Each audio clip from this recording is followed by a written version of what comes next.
안녕하십니까. 저는 죽음학 스케치의 저자이면서 수아진 사무교회 원장으로 있는 김다수입니다. 오늘은 또 좀 색다른 이야기를 한번 하려고 합니다. 왜 죽음에 대한 주제는 연속적이거나 체계화되지 않는가에 대한 이야기입니다. 이 이야기는 왜 수많은 사람들이 죽음에 대해서 이야기하는데 계속 보면은 그 죽음에 대한 이야기가 처음에 굉장히 거창하게 쭉 얘기가 되다가 결론적으로 뒤에 얘기가 별로 없다는 거. 그래서 많은 죽음에 대한 얘기는 계속 반복되고 있지 않나 하는 그런 생각이 들어서 제가 한번 이제 그거에 대한 저희 생각을 이야기하려고 합니다. 오랜 세월 동안 죽음에 대한 이야기는 매우 많았죠. 그리고 이제 끊임없이 이어져 내려오고 있습니다. 그러나 그 이야기의 처음 주제는 매우 심오하고 또 신비적이고 추상적이지만 계속 이런 내용을 이야기하는 것은 이런 이야기를 계속 하는 것을 내가 들어보고 쭉 들어보면서 이렇게 보면은 또 아니면 책으로 읽어보고 하면서 느끼는 건데 의외로 그 전달하려고 하는 그 내용이 단순하거나 또는 아주 자극적이고 또 무섭고 또는 신비한 뭐 이런 이야기들, 그게 이제 죽음에 대한 주제가 이제 이렇게 그런 쪽으로 다 이렇게 모아진다 하는 느낌이 들었습니다. 그리고 대부분 또 영적인 문제라든가 아니면은 사후에 대한 문제, 뭐 이런 다양한 이야기들이 있지만 대부분 이렇게 체계적이지 않다. 그러니까 얘기가 뭐 이렇게 아주 다양하고 또 이렇게 뭐 여러 가지 설들이 있지만 그 이야기들이 뭔가 하나의 공통적으로 모여지는 것은 아닌 것 같습니다. 이게 저의 생각이지만, 그래서 이거에 대한 왜 그럴까 의문을 갖게 돼서 좀 몇 가지 좀 찾아보고 오늘 이제 그 이야기를 하려고 합니다.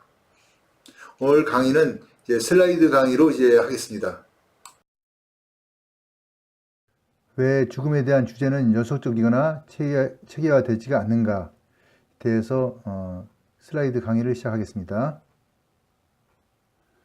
이거는 저자의 죽음학 스케치 저서 대한 그 소개입니다.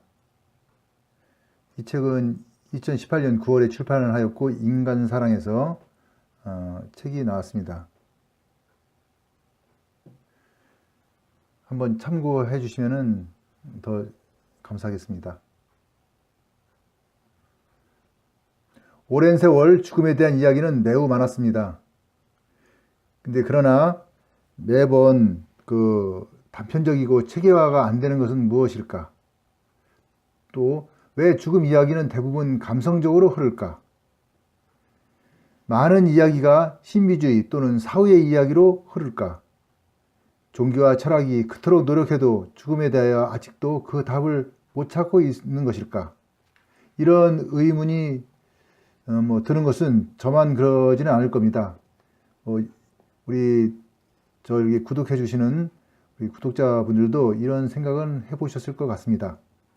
그래서 이거를 다 알 수는 없고 그 대략적으로 왜 이런 문제가 있을까 하는 얘기를 좀 오늘 하려고 합니다. 그리고 이 이야기를 하면서 그 배경으로 죽음학 스케치 저희 책 표지와 그 안에 있는 그림을 제공한 박미숙 작가의 작품을 감상하면서 저희 이야기를 이제 하려고 합니다. 박미숙 작가는 국립모포대학 미술대학을 나왔고 동화 일러스트 작가로 많은 책을 출판하였고 현재 광주에서 다양한 활동을 하고 있습니다.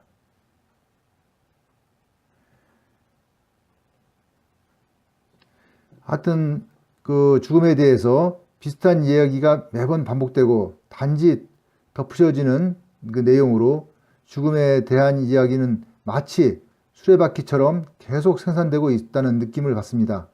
물론 전문적으로 죽음에 대하여 연구하고 발표하는 사람들도 있습니다.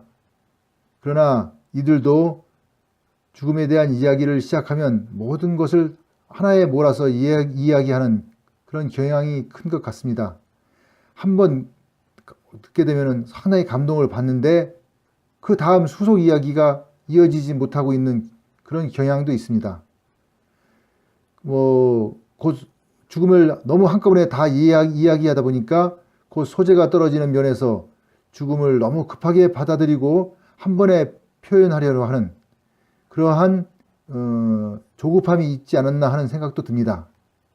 그리고 누가 이야기하던 죽음 이야기를 하면 결국 종교에 기착하거나 사후세계, 영생 등 사후생에 대한 이야기와 대부분 이를 이용한 오감을 자극하는 감성적인 그 이야기로 흐릅니다.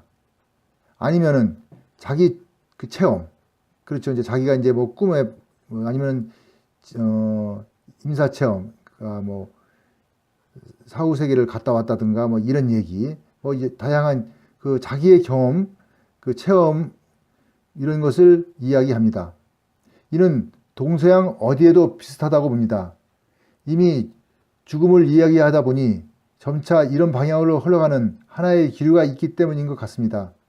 뭔가 감동을 주고 싶고 남과 다른 모습을 보여주고 싶거나 알려주고 싶은 마음에서 이런 내용이 반복되는 것이기도 한다고 봅니다. 그래서 죽음에 관한 자료나 동영상 자료 이런 것을 찾아보면은 앞에 나오는 제목은 그럴듯하지만 내용은 역시나 비슷한 유형이거나 확실한 내용이 없는 그렇다고 하더라는 그런 설. 그렇죠. 이제 뭐 이런 이야기 있었다, 뭐 누가 전했다, 뭐 이렇게 이런 설이 많다고 봅니다. 그렇지만 그 죽음을 이용한 이야기는 한없이 계속 이어지고 있습니다. 왜 그럴까요?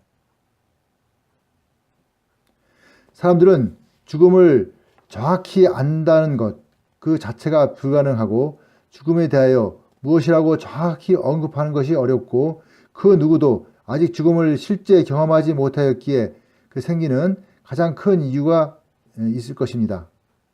하지만 그것을 받아들이는 사람의 입장에서도 그 완전한 결말을 보지 못하고 죽기 때문에 무슨 소리를 해도 진실은 밝혀지지 않기 때문이기도 할 것입니다. 죽은 사람은 말이 없기 때문이죠. 세상을 살면서 가장 하기 쉬운 말이란 무슨 말을 해도 진위가 알려지지 않는 그런 행동이죠. 말과 행동.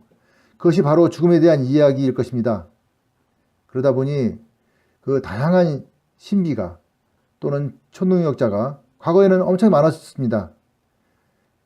근데 이런 그 신비가나 초능력자가 그 난무하고 영혼이나 영생을 찾는 사람들이 많아지는 것이 뭐 당연하지 않을까 하는 생각도 듭니다. 그러나 최근 과학이 발달하면서 이런 능력자라고 하는 분들이 점차 사라지고 있습니다. 뭐 얼마 전까지 그렇게 흔하던 융화다는 점장이나 주술사 또는 무당 등이 요즘 그 설자리를 잃어가는 것도 사실입니다. 대신에 흔하게 이런 것을 좀 알고 행한다는 사람들이 우후죽순으로 아마추어적으로 또 나오는 것도 새로운 현상으로 보입니다. 그 중에 하나가 사이버 또는 인공지능 점술이나 사주가들처럼 이런 뭐 AI 뭐 아니면 SNS를 이용한 그런 또 새로운 또 신비가들이 나타나고 있습니다. 그러나 대부분 과거의 그 신비가들의 이야기는 현대에는 그 비밀이 밝혀지고 속임수가 많다는 것도 알려져 어설프게 이런 행위를 하면 바로 검증이 들어가고 진위에 대한 확인이 일어나므로 앞으로는 갈수록 그런 사람들의 그 뭐 초능력적이고 신비로운 이야기는 자취를 감출 것이기도 할 거라고 저는 생각합니다. 물론 그 아는 것이 많은 세상이라서 그런 속임수가 안 통하기도 할 것이라고 좀 봅니다. 그러나 또 그 틈새를 이용하는 또 많은 그 신비가라든가 또 초능력자라고 하는 사람들이 계속 나오는 것도 또 사실입니다. 한편으로는 이런 과거의 클래식한 그 주술이나 초자연적인 현상에 대한 이야기는 점차 사라지면서 또 다른 죽음에 대한 이야기가 생겨나고 있습니다. 과학의 발전으로 새로운 물리 이론이나 우주 및 자연 이론에 나오는 그 여러 가지 그 과학적 발표가 있으면은 그에 맞추어 또 사후나 영생에 대한 새로운 설이 또 다시 생겨나오고 또 다시 확대되기도 합니다. 그러다 보니 뭐 다차원 이론설, 뭐 양자역학설, 프로그래밍설, 다중우주론설, 홀로그램설 뭐 등등 앞으로도 계속 더 많은 사후생에 대한 이야기가 생길 것으로 보입니다. 그러다 보니 종교에서 언급하던 사후의 이야기가 천당과 지옥의 이야기는 이미 뭐 구시대에 구닥다리가 되죠. 이제 구닥다리가 돼서 뭐 그 존재를 꺼내기도 민망할 정도로 저 뒤로 밀려간 느낌도 듭니다. 아무튼 무슨 이론이든지 가능한 것이 죽음에 대한 이야기이므로 특별한 것이 없다고 저는 봅니다. 어차피 증명하지도 못하는 것이기도 하므로 부정할 수도 없다는 것이기도 하기 때문일 것입니다. 결론적으로 죽음에 대한 이야기는 명확한 정의를 하지 못하고 앞으로도 진위를 가리는 것도 매우 어렵다고 봅니다. 단 이런저런 죽음에 대한 영적인 이야기는 인간의 그 뇌의 그 발달, 그러니까 이제 그 발달이 계속 되면서 더 많은 변수와 다양성이 생겨나고 이제 그러면서 더 이렇게 이론적으로 체계화되는 그런 경향도 있다고 저는 봅니다. 왜냐하면 아직 동물들은 내세나 사후나 그 죽음에 대한 의미를 인간만큼 알지를 못하는 것이고 이게 뭐 알지 못한다고 저기 보입니다. 뭐 일부는 아는 것 같기도 하고 하지만 뭐 명확하게 죽음을 인지하는 것은 아닌 것 같습니다. 이는 내가 덜 발달하면 이렇게 다양한 죽음에 대한 이야기는 나올 수가 없기 때문이기도 할 것입니다. 결국 죽음을 인지한다는 것도 뇌의 발달과 그 바로 직결된다는 것을 우리가 이제 거부할 수 없는 사실로 받아들여야 할 것 같습니다. 그래서 저희 견해로는 그냥 죽음에 대한 다양한 생각과 믿음이 존재하는구나 하는 정도로 죽음의 뒷이야기를 받아들이는 것으로 보는 것이 마음이 편할 것 같습니다. 뭐 이런 이야기 저런 이야기가 있어도 그런 얘기가 있구나, 또 그렇게 생각하는 사람들도 있구나, 저는 이렇게 생각하는 것도 뭐 하나의 그 죽음을 이해하는 방법 중에 하나라고 저는 볼 수 있습니다. 뭐 다시 이제 좀 정리를 해보면은 죽음의 이야기는 명확하게 정의하지를 못하는 것이고 또 진위를 가리는 것도 어렵고 또 죽음에 대한 다양한 생각과 믿음이 존재한다는 것, 누구나 죽음을 이용하여 사람의 마음을 흔들리게 할 수 있다는 것, 또한 막연한 죽음에 대한 두려움으로 계속 죽음을 피하거나 영생을 찾는 사람들도 있다는 것입니다. 더욱이 이제 미래에는 가상세계의 죽음에 대한 문제가 더 큰 혼란을 가져오고 있습니다. 이 미래에 대한 가상세계의 죽음에 대한 이야기는 앞으로 우리가 좀 더 논의하고 그에 대한 다양한 이해와 또 거기에 대한 대처 뭐 이런 것도 좀 저는 필요하다고 생각합니다. 오늘 강의는 왜 죽음에 대한 주제는 연속적이거나 체계적이지 않는가에 대한 몇 가지 사례를 들어서 제가 이제 이야기를 하였습니다. 물론 이것도 전적으로 저희 이야기이지 뭐 이게 다 뭐 이렇다 하는 그런 건 절대로 아닙니다. 그래서 죽음은 역시 다양하고 어렵고 그거에 대한 이야기를 계속 이렇게 이어나가지 않나 이렇게 저는 생각합니다. 오늘 강좌를 들어주셔서 대단히 감사드리고요. 댓글, 추천, 구독을 좀 신청해 주시면 더 감사하겠습니다. 그러면 다음에 다시 뵙겠습니다.